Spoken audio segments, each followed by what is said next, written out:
이런 사고 많습니다. 자, 천천히 걸어가는데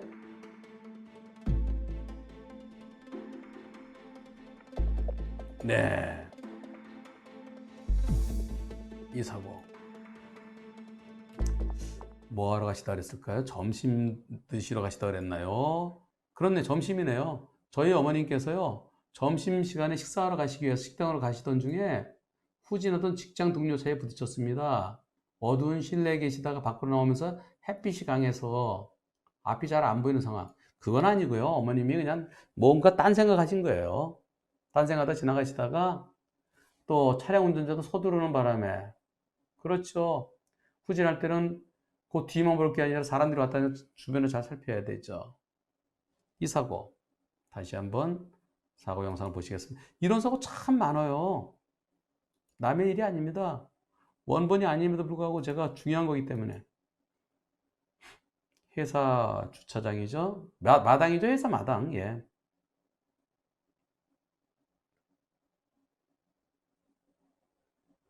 이 사고. 머리 다쳤으면 저러다가도 잘못하면 사망합니다.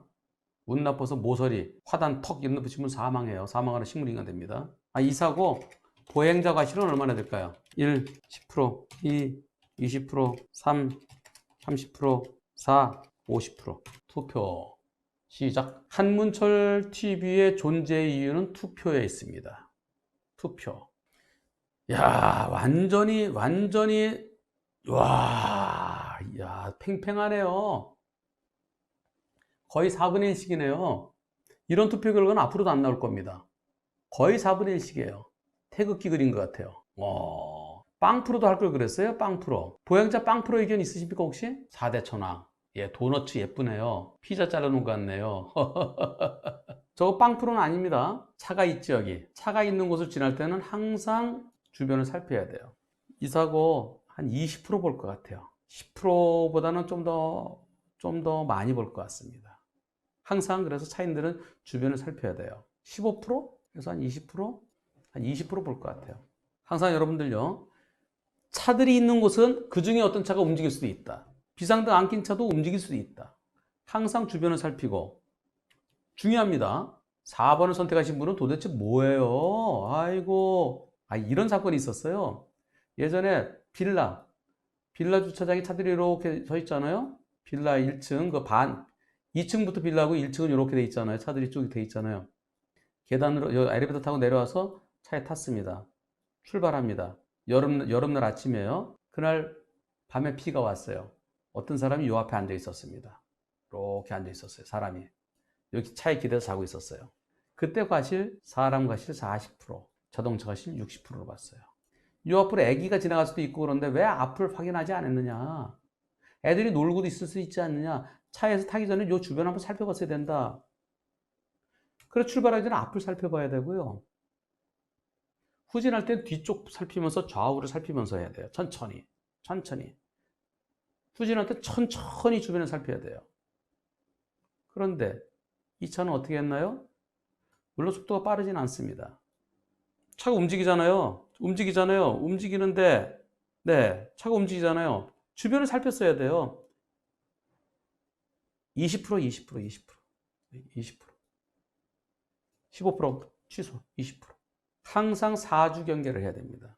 자동차가 절대 들어올 수 없는 학교 운동장, 차가 못 들어오는 이런 데서는 마음대로 뛰어놀아도 괜찮아요. 차가 들어올 수 있는 공원, 이래도 괜찮아요. 근데 여기 옆에 차가 있어요. 움직일 가능성이 움직이고 있는데 왜 항상, 그래서 스마트폰 보지 말라는 거, 걸을 때도 운전할 때도 조심해서 하듯이 걸을 때도 주변을 살펴야 돼요. 집에 차가 없을 때나 근처에 차가 없을 때는 그냥 골똘하게 딴 생각해도 괜찮아요. 중요합니다. 지난번에 벤츠 전시장 주차장에서 안양에 벤츠가 나가다가 픽 하면서 담장에 있는 사람들 충격했을 때요. 제가 거기 왜 위험한데 왜 서 있었느냐 그랬죠. 그리고 서 있던 사람들도 과실이 인정된다. 한 10%, 20%까지는 안 가겠지만 한 10% 정도. 그랬더니 때로 와갖고, 야, 한 변호사 뭐 엉터리 소리냐. 차가 다니고 해서 서 있지 말아야 돼요. 그래서 그 얘기를 우리 사무실에서 밥 먹을 때 도시락 먹으면서 우리 직원들하고 변호사들하고 그 얘기를 했더니 밥 먹는데 또 소화한데 그랬다고 또 댓글들이 때로 달려갖고. 아이, 마음대로 해요. 아이고, 마음대로 해요. 아이, 90대 10이면 어떠하리, 100대 0이면 어떠하리, 내가 죽고 나서 100대 0 하면은 훈장 받아서 무엇하리. 자동차 다니는 곳은 조심해야 됩니다. 보행자 시 20% 충분히 볼 수 있습니다. 그런데 저 차가 책임보험밖에 안 된대요. 이 차가요. 그럼 책임보험에서 근데 많이 다치지는 않으셨나 봐요. 신대가 뇌진탕, 그리고 머리 약간 찢어졌나 봐요. 타박상, 현기증, 염좌, 목, 허리. 네, 많이 다치진 않으셨어요. 이게 그야말로 염자탕이에요. 염자탕. 책임보험 한도액이 뭐 얼마나 160만 원이나 뭐 240만 원, 그 근처밖에 안 될 거예요. 그런데 이석증이 생겼대요. 이석. 귀에 돌 있잖아요. 귀에 떨어지면 이 전정 기능이 없잖아요. 막 어지럽잖아요. 그런데 이게요, 산재로 처리돼서 산재 보상제, 점심 먹으러 나가던 중이니까 산재가 되는 거죠. 그 차가 종합보험이 되면 그 종합보험은 좋은데, 산재에서는 그냥 뇌진탕 치료, 염좌 치료만 해주고요. 이석증은 인정해주나요? 안 해주나요? 아, 이석증 치료는 해주는데 간병비는 인정 안 한다고요? 어지럽고 그러니까, 일어나면 쓰러질 것 같으니까 개호가 필요하긴 할 것 같은데, 근데 인정 안 해준다고요? 보험사로부터 상대보험사 책임보험 한도가 지났어요. 그래서 위자료 한 20만 원 될 거예요. 그거 남겨놓고 산재, 근로복지공단 다 찾아가요. 책임보험은. 상대보험사 받을 거 없어요. 결국은 어떻게 되나요? 책임보험 한도액은 160만 원이군요. 예, 제가 아까 160만 원 내지 240만 원이라도 160만 원이고요. 그리고 어머니가 자동차 보험이라도 있으면 어머니나 가족분들이 그럼 무보험차상이라도 좀 받을 수 있는데 그것도 또 어려워요. 가해자랑은 서로 잘 아시나요? 네, 회사 사람에서 아는 사이예요. 아이고, 또 아는 사람한테 또 이거 갖고 경찰에 신고해서 처벌받게 할 수도 없잖아요. 이거는 산재와 책임보험 받을 거 없어요. 모자르는 부분, 그 운전하신 분이 도의적 법적 책임을 지세요. 그래서 그 손해배상액이 얼마 동안 입원하셨는지 모르겠지만요. 입원 기간 동안에 진짜 어지러우면 못 일어나요.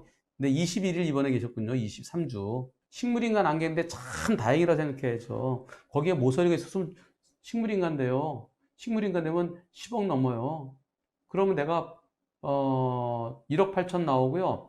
치료비 3천, 후유장애 1억 5천. 나머지는 내 돈 내야 돼. 그렇게 안 되기 얼마나 다행이에요. 그래서 그동안에 간병비, 양쪽에다 그러면 못 일어나요. 누워만 있어야 돼요. 간병비하고 좀 위로금으로 드리시고요. 원만하게 같은 회사 사람이니까 그렇게 하세요. 경찰에 신고하면 도로냐 주차장이냐 관계하지 않고 교통사고입니다. 도로냐 도로 아니냐는 벌점하고 범칙금만 문제돼요. 도로 아닌 곳에는 벌점과 범칙금이 없습니다. 그러나 교통사고 처리 등등 입법 위반으로 책임보험만 가입되어 있으면 처벌받아요. 3주 진단이면 벌금 150만 원 내야 돼요. 150만 원 플러스 알파해서 서로 원만히 해결되시기를 바랍니다. 교통사고 당연히 산재가 되죠. 출퇴근 중, 옛날에는 공무원들만 출퇴근 중에 산재됐었어요. 그러던 것이 2018년 1월 1일부터 일반 직장인도 출퇴근 중, 점심 먹으러 나가던 중 다 산재돼요. 예전에는 2018년 이전에는 회사 안에서 또는 출장 갔다가 오던 그거까지만 됐었어요. 그리고 출퇴근 중은 회사 통근버스, 회사가 지정한 차를 이용했을 때 그때만 산재가 됐으면 지금은요 공무원하고 똑같아요. 출퇴근 중 사고도 대신 옆길로 세면 안 돼요. 집으로 똑바로 가는, 그걸 또 뭐라 그래요? 순로라 그래요. 네, 순로. 영어로는 this way. 우리가 어디 관광지 가면은 이 길로 가세요, 일로 가세요, this way, 순로 이렇게 돼 있죠. 내가 집에서 회사 갈 때 가는 길이 정해져 있잖아요. 또 회사에서 집에 올 때도 물론 중간에 잠깐 뭐 마트에서 뭐 들려 사는 거 그건 다 인정돼요. 그런데 옆에서 술 한잔 먹고 새다가 오는 거, 농땡이. 근데 그런 건 안 돼요. 똑바로 집으로 가고 집에서 회사 가고 그러던 중에 일어나는 교통사고 산재 처리됩니다. 그리고 산재는 과실상계 될까요, 안 될까요? 1. 당연히 내 잘못만큼에 대해서는 과실상계 된다. 2. 느낌에 안 될 것 같다. 투표 시작. 여러분들 좀 헷갈리는 것들이 많아요. 지금 딱 5대5네요. 띠리리띠리띠리띠디딩. 아, 과실상계 된다가 거의 3분의 1이네요. 32표. 과실상계 안 됩니다. 산재는 과실상계 안 돼요. 그래서 자동차 보험보다 산재가 더 유리할 때가 있습니다. 두 번째 문제. 교통사고도 산재가 된다. 교통사고이면서 산재에도 해당된다. 이 경우 둘 중에 하나를 선택해야만 할까? 1. 그렇다. 2. 덜 받은 거 있으면 산재에서 대체로 산재가 유리해요. 그죠? 산재가 대체로 유리해요. 과실상계를 안 하니까. 산재에서 모자라는 거 자동차 보험에서 더 받을 수 있다. 자, 두 번째 무지한 중요합니다. 투표 시작. 네.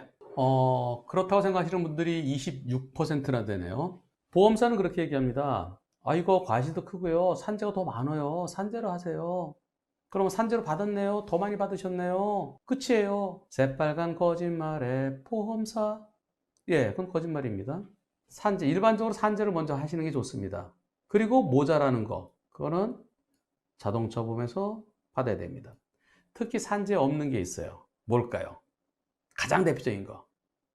산재 없는 거 가장 대표적인 게 뭘까요? 네, 김경호님, 위자료. 가장 대표적인 게 위자료입니다. 위자료가 산재는 없어요. 위자료요. 가장 대표적인 게 위자료고요. 그리고 많이 다치거나 사망했을 때는 제가 이렇게 얘기합니다. 산재를 먼저 신청하십시오. 치료는 산재로 하십시오. 식물인간 같은 경우요. 사지마비 같은 경우. 치료는 산재로 하십시오. 나머지 일 못한 손해 그것도 산재에서 나와요. 그런데 산재에서 받고 자동차도 또 받을 게 또 많이 있어요. 식물인간 사지마비 이렇게 많이 다친 경우는요. 많이 있어요. 그거는 자동차 보험에다 청구하세요. 그리고 개호비도 자동차 보험에 청구하세요. 위자료 자동차 보험 청구하세요. 그래서 이 사건 소송합니다. 소송하면서 산재 신청하세요. 그렇게 합니다. 사망사고도, 특히 사망사고도 배우자가 있을 때 산재 반드시 하십시오. 왜 그럴까요? 사망사고는 제가 특별한 경우 아니면 가끔 가다가 내 산재를 하시면 조금 더 유리할 수도 있는데요. 근데 이건 그냥 깔끔하게 자동차 보험사만 상대합시다 라고 할 때도 가끔 있어요. 근데 보통은 산재로 먼저 하십시오. 이거 산재 되나요? 당연하죠. 다른 사람들은 자동차 보험도 유리하니까 자동차 보험으로만 하라고 그러던데요. 아니, 액수는 자동차 보험이 안 돼. 산재로 일단 하세요. 내 말 들으세요. 그게 훨씬 더 유리해요. 최소 몇 천만 원 더 늘어나요. 왜 그렇죠? 그럼 제가 설명을 드립니다. 사무실에서는. 왜 사무실에서 1시간 동안 상담을 하니까요. 지금 시간이 없어 그러는데요. 무조건 산재를 하십시오. 그리고 자동차도 또 받을 게 있기 때문에 제가 도와드릴 게 또 있습니다. 산재는 회사에다 산재 신청해달라고 그러면 저절로 해줍니다. 산재하고 모자르는 건 제가 받아드리겠습니다라고요. 그런데 어떤 의뢰인은 변호사님 바보예요. 바보. 저보고 바보래요. 자, 사망사고 또는 개호가 필요한 사건 소송해달라고 거의 대부분 산재 보상 받고도 보험사를 상대로 더 받을 부분은 제가 도와드리겠습니다. 라고 하면 한 변호사님 바보세요. 바보예요. 라고 한다. 왜일까? 주관식. 김민경님, 당연히 산재 먼저지 그 상식하고요? 상식 아니에요. 산재보다 자동차 보험이 훨씬 더 많아요. 산재 안 해요, 보통은요. 잘 몰라요. 그 상식 아닙니다. 김민경님 같은 분은 우연히 주변에 그런 일이 있었거나 거기 관심 있어 하시지 일반인들은 몰라요. 변호사 사무실 가보세요. 산재 하지 말라고 그래요. 바로 자동차 보험만 하라고 그래요. 근데 저는 산재 하라고 그래요. 특히 사망사고, 특히 그 사지마비나 식물인간은 연금 때문에 반드시 산재가 유리합니다. 근데 산재를 하고도 자동차 보험에서 또 많이 받을 게 남아 있어요. 다른 변호사 사무실에 가면은 그냥 자동차 보험을 깔끔하게 하자고 그래요. 저는 산재를 하라고 그래요. 산재 먼저 하라고 그래요. 그러면 의뢰인이 다 듣고서 한 변호사님 바보예요 그래요. 왜 그럴까요? 고춘성님 정답. 그렇습니다. 김성무님 정답. 액수가 줄어드니까 돈 적게 받는다고. 이중보상이 안 되는 거는 같은 범위 내에서는 하나 되고 더 받을 게 있다니까요. 그렇습니다. 고춘성님 변호사 수임료는 보상에 따라 달라서. 산재에서 이만큼 받으면 줄어들잖아요. 예를 들어 10억을 받을 수 있었는데 산재에서 한 4억을 받으면 6억으로 줄어들잖아요. 그럼 제 수임료가 줄어들잖아요. 그러니까 저 바보래요. 변호사 다른 데는 다른 변호사님들 만나봤는데 산재하지 말라는데 변호사님이 왜 산재하라고 그러십니까? 아니 산재를 해야 거기가 훨씬 더 유리하죠. 의뢰인님, 아니 나는 다른 곳에서 또 수임료 많이 받을 게 있어요. 근데 거기는 그거 갖고 앞으로 평생 또 가족이 먹고 살아야 되잖아요. 그럼 한 푼이라도 더 받아야죠. 예, 왜일까? 산재하면 산재만큼 빠져나가요. 그 이유는 산재는 저절로 나오잖아요. 그만큼 줄어들고 수임료가 줄어들어서. 그러나 중요한 거는 내 가족이 왔다면 어떻게 할 것인가? 아니, 예를 들어서요. 만일에 제 동생이 그렇게 크게 다쳤다. 그럼 우리 재수가 와서 아주버님, 저 이거 어떻게 해요? 자동차 보험만 해야 돼요? 아니면 산재만 해야 돼요? 어떻게 해야 돼요? 그러면 네, 재수 씨. 산재 신청하세요. 산재 신청하고도 자동차 보험에서 나올 게 많이 있습니다. 그 부분은 내가 다 받아드릴게요. 그게 정답이잖아요. 항상 나랑 제일 친한 친구가 교통사고로 사망했다. 그래서 친구 와이프가 저한테서 문철 씨 어떻게 해요? 아이고 저 어떻게 먹고 살아요? 제가 다 책임지겠습니다. 일단 산재 신청하십시오. 그리고 연금으로 신청하십시오. 그게 정답입니다.